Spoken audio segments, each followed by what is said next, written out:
Hey everyone, it's Jeff.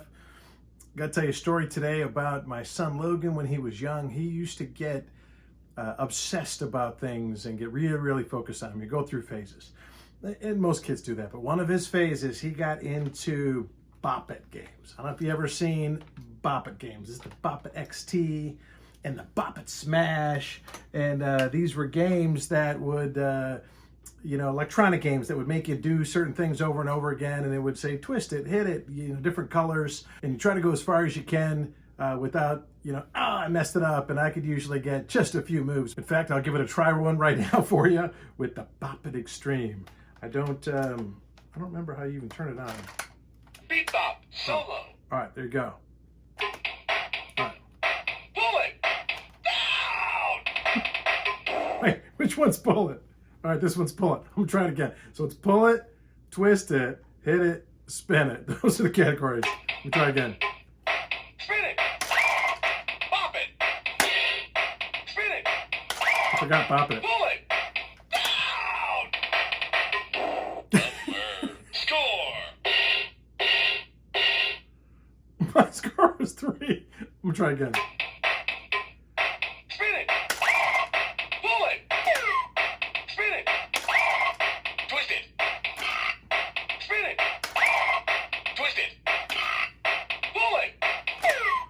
Spin it. Bop it. Spin it. Bullet. Down. High score. It didn't even give me a choice to flick it. And as it goes, it gets harder, where it goes from spin it to a level where it's like red and then yellow and then green, and then a level that just has sounds like and that means spin it. And then when it gets to the higher levels, it mixes all those. It'll say spin it and then yellow. And so anyway, Logan would get one of these games and would go in his room and close the door and be in there for hours and hours and hours. And finally he came out and he goes, I solved it. I'm like, well, what do you mean you solved it? He said, well, if you do 250 correct moves in a row, it says, you've beat Bop It. And it just stops. And I'm like, look, I don't know if anyone's ever done that before. That's amazing to get 250 without, and it just, what it reveals is just his ability to focus on something and to think fast and to be reactive and good eye-hand coordination. It's like super impressive in a lot of ways. And so then he started, he would take my iPad and set it up in his room and film himself doing it. And it would take, like 45 minutes to get to all the correct moves, and you beat Bop It. And so I was super impressed. And one day I said, the people at Hasbro who make this toy, you might want to hear about this, how good this kid is at this. So I go onto Hasbro's website one day and I just kind of look for like customer relations, and I find an area where you can, type in a little message to the customer relations people at Hasbro.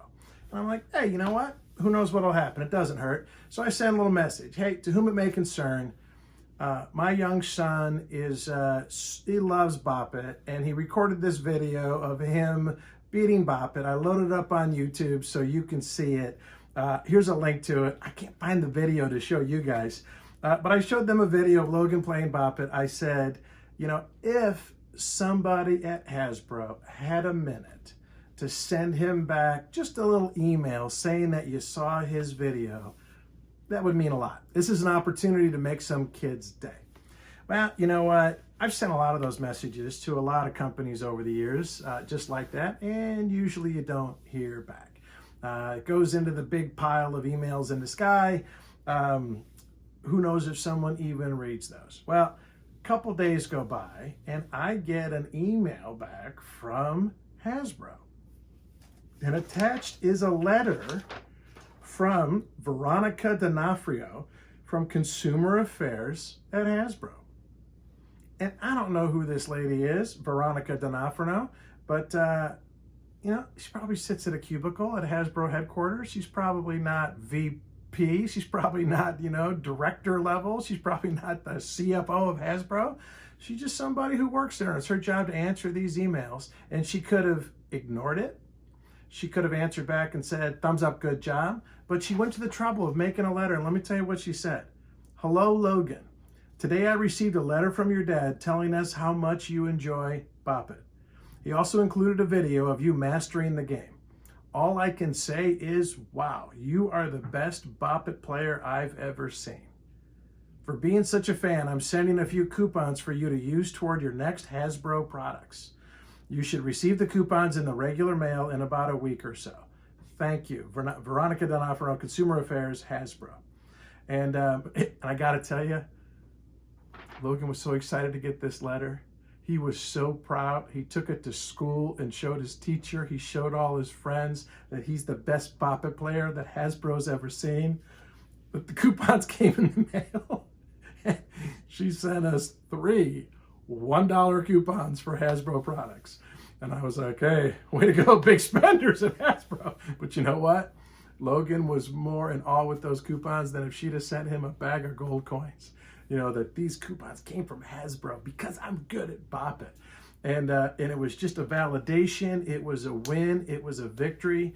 And I got to tell you, I don't know whatever happened. I will tell you, I sent a letter to the CEO and president of Hasbro saying, you got an extraordinary employee here in Veronica, that she went the extra mile to make a customer happy, to make a kid's day.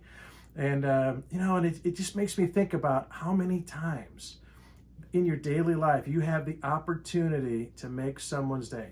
It's one of my core beliefs that if you have the opportunity to make someone's day, you should. You should. Maybe it's just a simple compliment. Maybe it's just being nice to somebody. Maybe it's just a smile. Going out of your way to say thank you. Going out of your way to tell somebody you enjoyed something that they made.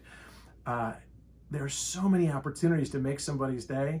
And I'm so glad that Veronica at Hasbro took a few minutes to send that little letter, because that gave my kid a boost of confidence. It made him feel special. Made him feel like a winner. And who knows how much of a role that might have played in some of the amazing successes and breakthroughs he's had in his life. So thanks, Veronica. Thanks, Hasbro. And all of you out there, when you get a chance, be a Veronica in a world of people that just ignore things. And encourage people. Be a blessing.